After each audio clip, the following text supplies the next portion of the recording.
It's like super loud. Oh, I should. I don't know why I keep on pressing the record button.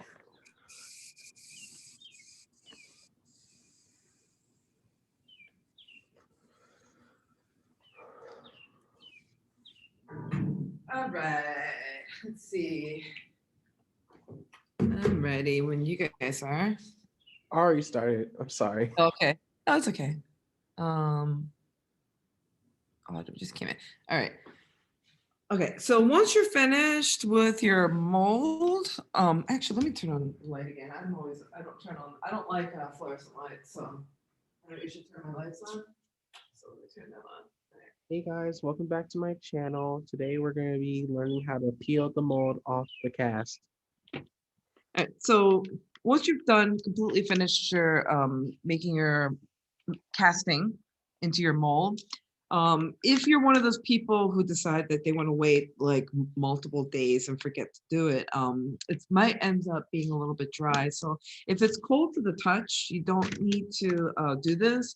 But if you feel like your mold is like super dry and it's like ashy and all that stuff, it's better that your plaster is a little bit damp. So what I like to do is actually, if your piece has been sitting around too long, what I do is actually wet the soak the piece in water so that the mold picks up some of the moisture and so it's not so dry. Right now it's not so bad because basically we just did this yesterday.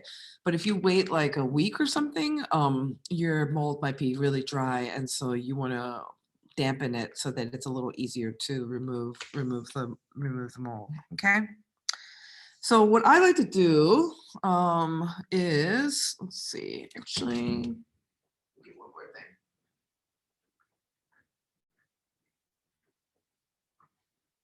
A little blade. It's kind of like picking a scab. It's kind of gross, but it's like picking a scab. You try to find a little spot that you can kind of start pulling from.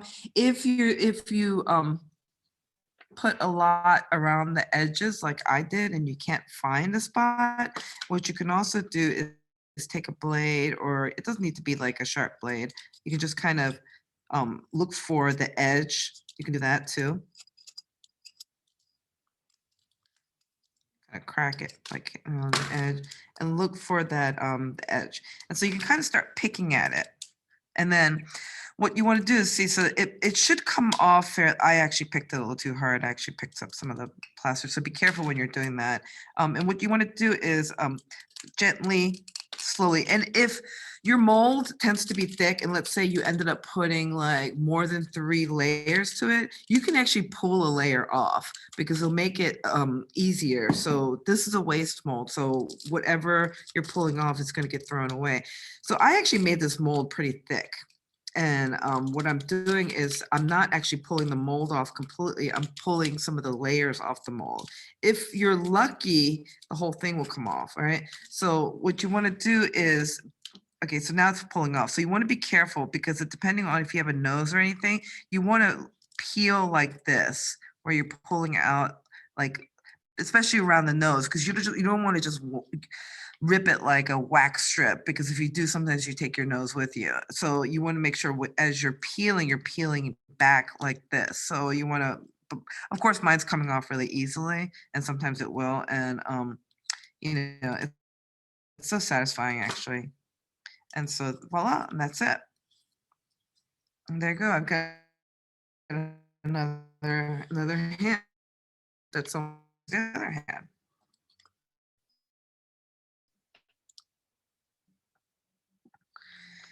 All right, so it's pretty simple. And so now you can probably throw this away. You don't really need this anymore.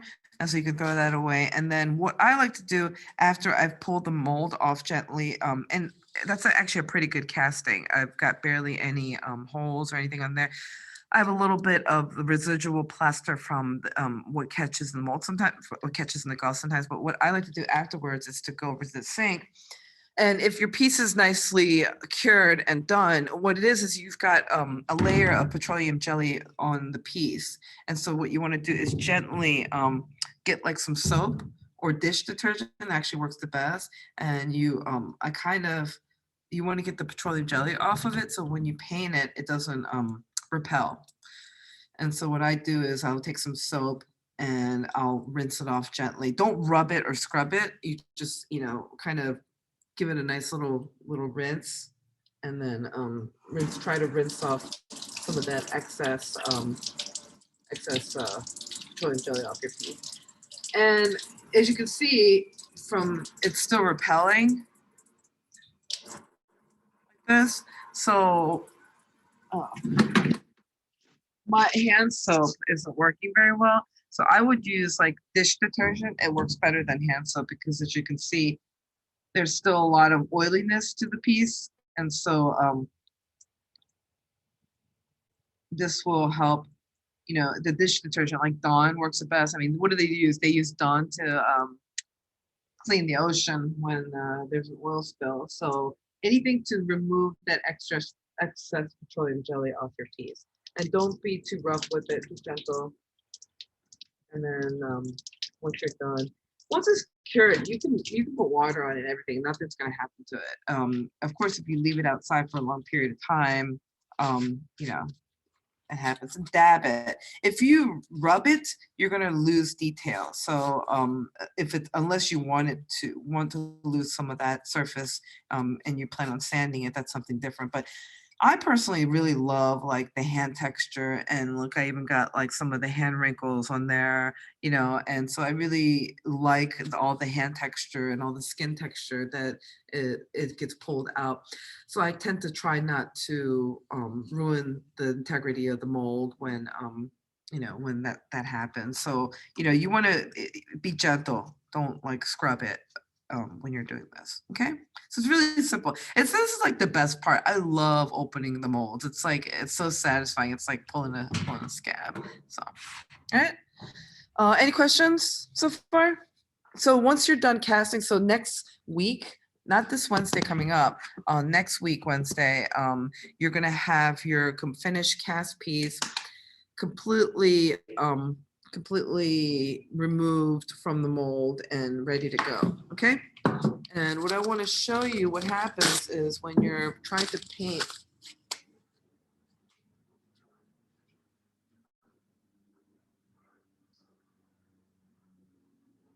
When you're trying to paint and you've got too much petroleum jelly on there, a lot of times what happens is the paint will want to repel. As you can see, it's already repelling off of the thing. So you really want to get that layer. See how it's coming, kind of popping off of there? So you really want to try to remove that petroleum jelly off of that piece. I think this one's better. So, and also it's better if you let the mold dry if you're gonna mess around. I would make like, if those of you, I mean, I give you guys enough to make multiple molds. So if you get a chance, I would really go and make multiple molds, because you can really kind of test out a bunch of stuff. And the thing is with the, this one's more dry, so I'm gonna use this one instead of that one. This one's still wet. If you notice when you paint with plaster, you don't really want to go overboard and make it really thick, because the beauty of the plaster is that you get these beautiful, like it almost absorbs the water. And so as you're painting, it's almost like watercolor. And so it's more, when you're working with plaster, it's more of like you're doing a patina. And so what I like to do is I'll do something like this. I'll mess around with the black, and you can really play and make things look really old looking by doing this. Another effect that I like to do is you can look at certain things like let's say bronze or something like that. See, it's already repelling a little bit. You see how it's repelling a little bit there? And that you may want to lightly sand your piece, because that's from the petroleum jelly still on the piece. See how it's repelling that? I'm just showing you this because I want to show you that basically, I'm going to show you guys how to clean the piece later, but I'm just showing you what happens when you're leaving the petroleum jelly on there. See that? So, but I kind of like that. It looks kind of cool. And so when if you're gonna move ahead and you're gonna paint and do all that stuff, keep it in mind that you don't really want to solidly paint your piece because it doesn't look good. It doesn't look natural. And part of it is you want to make it look kind of realistic and natural, and less so like fully painted. Things don't look good when you're doing that. That's like, why is all my paint completely dry?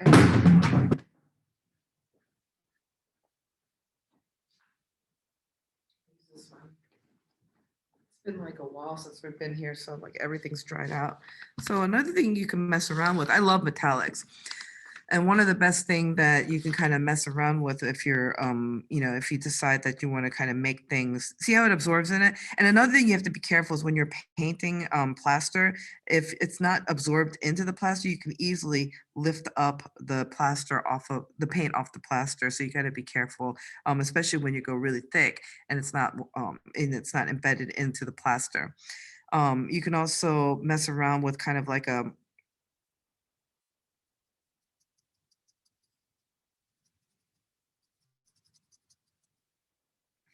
and I think the plaster's still wet, but you can really mess around. See, it looks better if you're putting metal, like a metallic over like a black. It shows up better. So if you want to play around with metallic, you can kind of make it look aged and old looking by hitting it.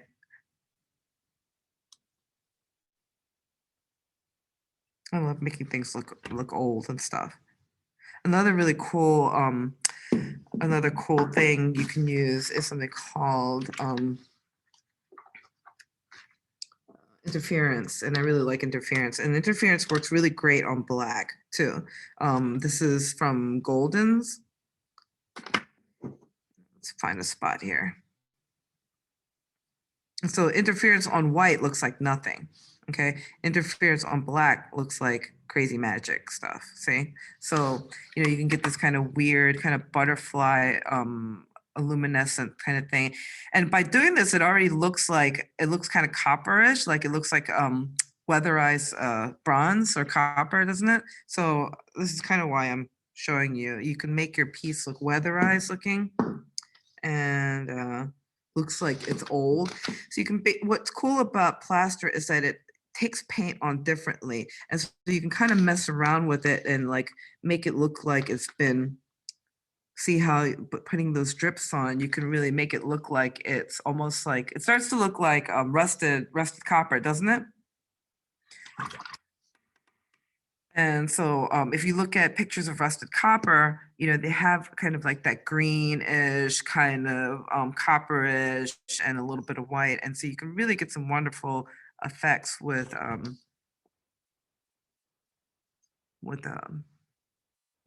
paints. And so I would make two, and so you can really play around with the effects that the different effects and everything like that. And to really look at how the paint works with the plaster. Any questions so far? Yeah. So like mine, it's like right now mine is basically a cast of my face, and I wanted to do like a um like a mask. Right. How would I do that with the plaster? Would I like add it on afterwards or like? Oh, you mean like you want to be actually able to wear it? Yeah. Oh, you could just drill holes. Holes. Well, if you want, you can also do it out of paper. And so instead of putting plaster, so like let's say you do one because you want to learn how to mix the plaster and work the plaster, right? You can actually, if you had a second face, you can actually take that and then get Mod Podge and fill the interior up with like which you could just take paper, cover it in Mod Podge and put it on the inside, and then put several layers of paper. So it's really lightweight, and it's something that you can actually wear on your face very easily. So like if you do it out of plaster, it's pretty heavy. So you're not going to be wearing this on your face. It's not going to be, it's not the best material to use as a mask. But when you make a mold, you know, what you can do is instead of putting plaster in it, you can actually put paper in there. So you take like you can use a gel medium, you can use Mod Podge, and then what you do is just make sure that you coat both sides with Mod Podge layered, and it's like paper mache, okay? And then let it dry and it pops right out of the mold. Like I said, you can use paper, you can use fabric, you can use chocolate, you can use wax, you can use soap, you can use all different things to actually put into your mold. The reason why I showed you plaster is because it's kind of the traditional, and you can really, you know, if you want like kind of a stone-like, you know, stone-like effect to your piece, you know, plaster is the best way to go. But if you want to try something different, I would try maybe using, you know, if you want to do like a mask, I would say, you know, make sure you do a mask with paper instead of plaster. Okay, thanks. And so for plaster, you know, I wouldn't work on it that much, but if you've got like a blade or something, you can, you know, you can carve this down easily like anything else. You can, you know, take like a blade and of course make sure that your hands aren't in the way, and then you can break down the flashing, you know, cut down the flashing. You can use sandpaper but I wouldn't use the sandpaper until it's completely dry. If you have wet and dry sandpaper, you can actually use wet and dry sandpaper. See, actually, like my hands are on this paint and it's peeling the paint off, so you gotta be careful. So you can carve into it. I mean, you can put lines into it. You can, you know, it's just like a, you know, stone. You can do anything you want with it. Don't do what I'm doing, like an apple like that. Don't do that. You want to keep the blade away from your hand. Even though I'm very, very tempted to do that other way. I'm gonna make sure I show you the safe way. You know, so you can basically carve out the flashing. And if you're removing large chunks from your piece, it's better to do it when it's softer. If you're sanding though, it's better to do it when it's completely dry. Okay?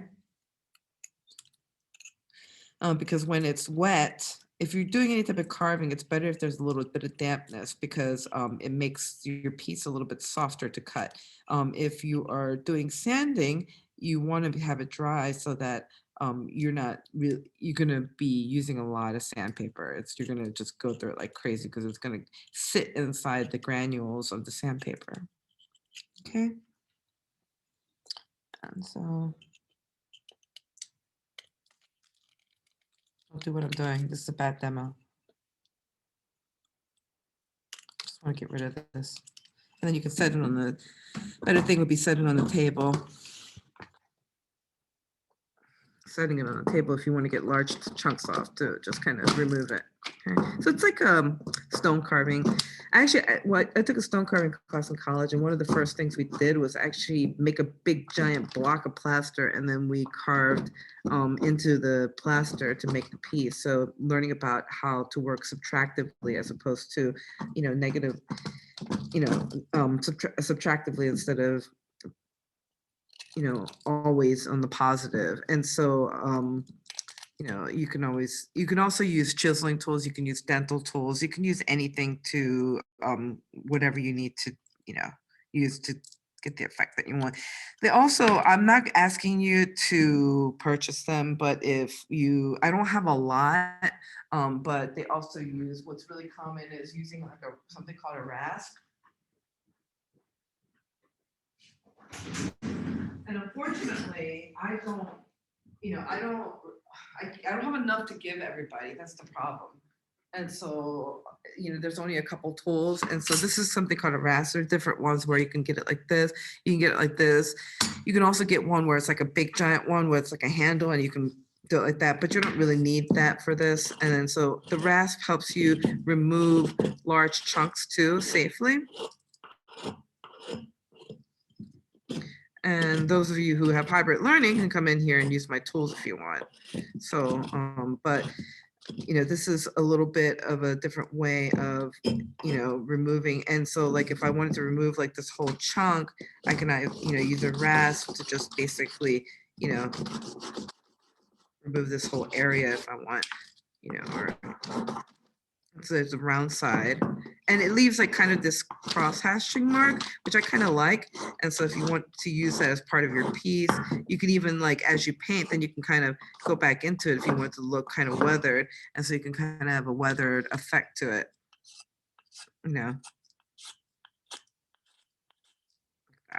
Okay, so what it does is it removes larger sections of the piece, and then a lot of times then if you want to go back and smooth it out, you can then take some sandpaper and smooth back over it. But if you were at school, we would be using rasps, blades, whatever, to be carving down and to sand down your piece. And already like it looks much better because I've removed the flashing. That's called flashing.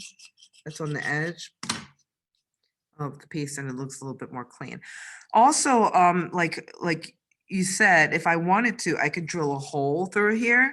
I would probably get your parents to do it for you. And so unfortunately, since I'm not here, I can't do it for you. Drilling a hole through your piece, and what you can do is even stick something in there. You can do a lot of things. Maybe I want it to look like I'm holding rope, so maybe I'm going to drill a hole and put a piece of rope in there, and I can actually have one piece of rope hanging. Let's say I wanted to make a piece, and I told you you need to make a piece with your casted items. I might want to get a really large rope and drill holes into these fists, and so it looks like all these fists are all holding a rope. And so that's like a piece that I might want to make if I were to make a piece for class. Okay, I'm gonna wash my hands real quick.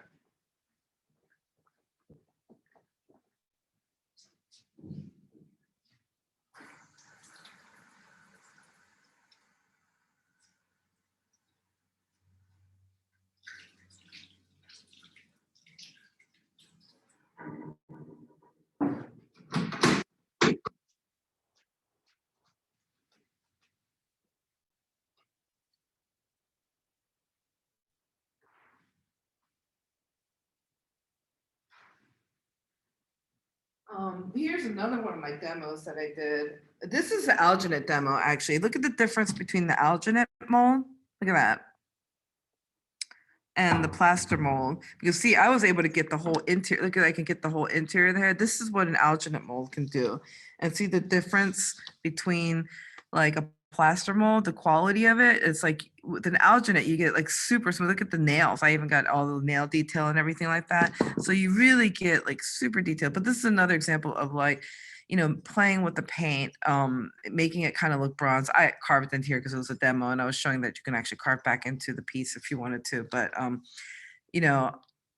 using green and bronze to make it look like it's an old bronze piece. And so and this has been weathered pretty, I've been using this as a little demo for the alginate as an example.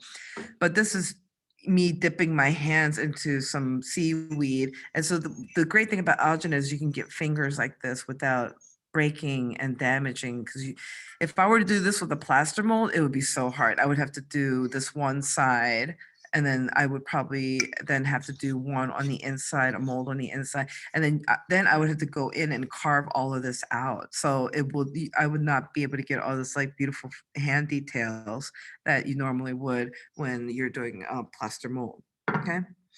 Also, if you really, this is actually somebody's piece, and this was a plaster carving piece that one of my students did.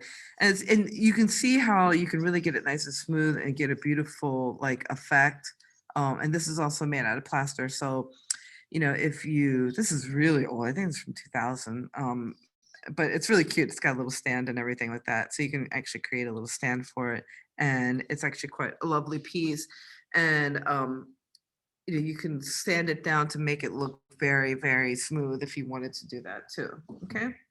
I think Mr. Burroughs, if you want to keep it really natural, what you can also do is you could keep it white, and then if you want to make it shiny, you can actually use something called butcher's wax or like paste wax or something that you use for like floor waxing. And you can put that, or shoe polish works really well too. And you can put that on your piece and then buff it with the towel, and you can get this really shiny, almost like burnished look to your piece. And if you wanted to make your piece look really, really shiny. Okay. And so there's a lot of different methods, and kind of, what I was suggesting, maybe if like, you have extra plaster in the bucket and you're pulling the plaster out of the bucket, you can use that as a tester to test different ways that you can paint and different effects on your plaster if you wanted to do that. Okay. All right. And that is the last part of the demo.